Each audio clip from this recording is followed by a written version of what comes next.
예, 안녕하십니까. 좋은 잡지의 내용을 읽어주고 있는 장두식 작가입니다. 이번 시리즈는 다섯 번째로 진짜 용된 나라 대한민국 이 책자의 다섯 번째로 한번 시작하겠습니다. 자, 제목은 우리도 산유국이 됐다.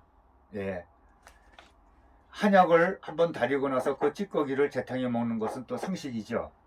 이제는 석유도 재탕을 한다. 온유를 정제하여 휘발유, 경유, 등유 등으로 분리하고 나면 찌꺼기가 나오는데 그것이 바로 아스팔트이다. 이것은 지금껏 도로 포장에 쓰였을 뿐이다. 그런데 우리나라 도로는 지금 전국이 완전히 포장이 되어 있어서 이 아스팔트가 그리 쓸데가 없어졌다. 그래서 그것을 아주 헐값에 내다 팔아야만 했다. 그런데 이 애물단지 아스팔트를 다시 재탕해서 휘발유, 경유, 등유 등으로 다시 생산해내는 아주 놀라운 기술을 우리나라 GS가 세계 최초로 개발했다. GS의 허동수 회장은 2004년부터 이 고도화 설비를 위해 무려 6조 원이라는 천문학적 자금을 투입해 왔다. 2013년 설비가 완공이 되어 하루 26만 8천 배럴의 아스팔트를 처리할 수 있는 능력을 가질 수 있게 되었다. 이로써 우리나라는 제2 산유국으로 둔갑하게 되었다. 이것은 일명 지상 유전이라고도 불린다. 지금까지 우리의 수출 1등 공신의 자리를 지켜오던 IT, 조선 등의 업종을 제치고 이제 석유 관련 제품이 수출 1등 효자 품목으로 또 올라서게 된다. 기름 한 방울 나오지 않는 나라가 원유를 들여다가 휘발유, 경유, 등유 등으로 정제해서 국내용으로도 쓰고 또 정제 기술이 없는 호주 등 다른 나라에 기름을 역으로 수출하는 세계 유일한 나라. 우리는 그야말로 유전이 없는 산유국이 되었다. 한국은 하루에 300만 배로의 원유를 쓴다. 네. 또 옆에 기사도 한번 읽어보겠습니다. 제목은 우리도 이제 기업 사냥에 나섰다. 1997년 IMF 사태 때 우리나라는 IMF로부터 자금을 좀 빌려 쓰는 조건으로 기업의 강제 매각, 금융회사의 강제 통폐합 등 고강도 구조 조정을 요구당했다. 이때 애국 자본이 무차별적으로 우리나라에 들어와 멀쩡한 기업들을 집어삼켰다. 삼성자동차는 프랑스 르노에, 대우자동차는 미국 GM에, 쌍용자동차는 중국으로 넘어갔다. 서울에서 제일 큰 빌딩 스타타워와 애한은행은 로스터에 넘어갔으며 대우그룹, 한미은행, 국도건설 등은 이때 없어졌다. 이렇게 해서 수십조 원 이상을 애국 기업들이 벌어갔다고 한다. 그러나 우리는 이 서러움에서 10여 년 만에 거뜬히 빠져나왔다. 뿐만 아니라 15년이 지난 오늘 이 책이 출간된 지가 2014년이니까는 지금으로 따지면 한 17년이 됐나요?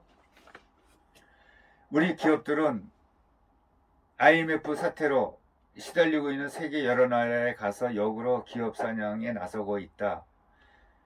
제일 모집은 이탈리아 명품 가방 브랜드로 유명한 콜롬보를 또 인수를 했고 이 회사가 만든 핸드백은 가격이 무려 600만 원에서 2,800만 원까지나 한다. 핸드백 외에도 선글라스나 구두, 의류 등 다양한 명품 제품이 있다.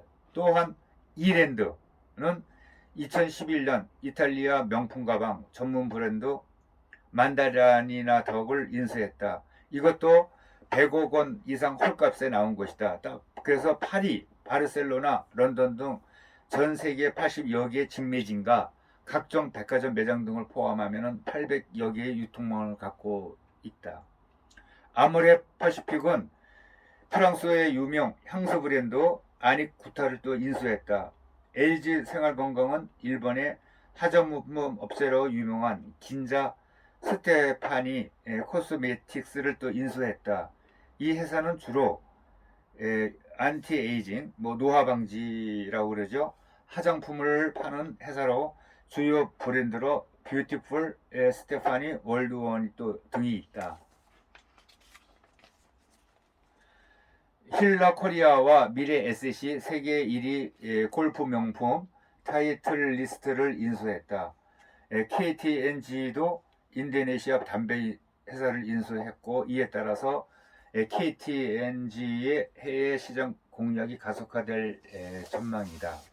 앞으로 이 회사들을 통해서 우리나라 담배도 인도네시아에 판매할 수 있는 길이 열린 셈이다. 이랜드는 또 남태평양 사이판의 유명한 리조토인 PIC 사이판과 사이판 팜스 리조트를 또 인수했다. 미래 에셋 맵스 자산 운영이 브라질 상파울로의 랜드마크 빌딩 호세 베라타워 18층짜리 건물을 인수했다. 삼성물산은 미국 석유가스 전문 업체인 페테렉을 인수했다. 이 회사는 텍사스주, 뉴멕시코주 등의 유전 8개와 가스전 2개를 가지고 있다. 하루 생산량은 8,400배럴이다. SK그룹이 호주의 석탄 개발 전문 회사인 코타2의 지분 40%를 또 인수했다. 이 코카2는 13개의 석탄 강구를 갖고 있으며, 이들 강구의 석탄 매장량은 15억 톤으로 우리나라 1년 수입량이 15배에 이른다. 이래서 우리나라는 석유, 가스, 철강석에 이어 유연탄까지 해외 자원을 확보하게 됐다. SK 계열사인 SK이노베이션은 미국 석유 및 가스 개발 업체인 사페럴 에너지를 11억 7천만 달러에 인수했다. 우리나라가 미국에서 이렇게 대규모로 유전 사업에 투자하기는 이번이 처음 있는 일이다. 이것은 SK가 미주 지역에서 자원개발 사업 영역을 확대하는 교두부를 마련했다는 점에서 특기할 만한 쾌거이다. 삼성 엔지니어링은 세계 4위 석유 매장국인 이라크 폴란드 시장에 처음으로 진출했다. 가스 오일을 분리하는 건설 사업을 10억 달러에 수주했다. 처음부터 시작부터 완공까지 책임지고 끝내는 턴키 베이스 방법이며 2014년 완공 예정이다. 이 밖에도 수도 없이 많은 경우가 있지만 지면상 그만하기로 한다. 이렇게 우리나라는 유럽과 일본 등지에서 헐값에 쏟아져 나오는 기업들을 하나하나 사들이기 시작했다. 지금 이런 일을 할 수 있는 나라는 이 지구상에서 우리나라와 중국밖에 없다. 이제까지 기업 사냥을 당하기만 하던 우리가 역으로 세계를 향하여 당당히 기업 사냥꾼으로 나서고 있습니다. 살다 보니까 세상에 이렇게 희한한 일도 있구나 하는 것을 생각을 하니까 이 어깨가 또 으쓱하기도 하고요. 우리나라 대한민국이 참 자랑스러운 나라다 하는 생각을 다시 갖게 되는 시간입니다. 감사합니다.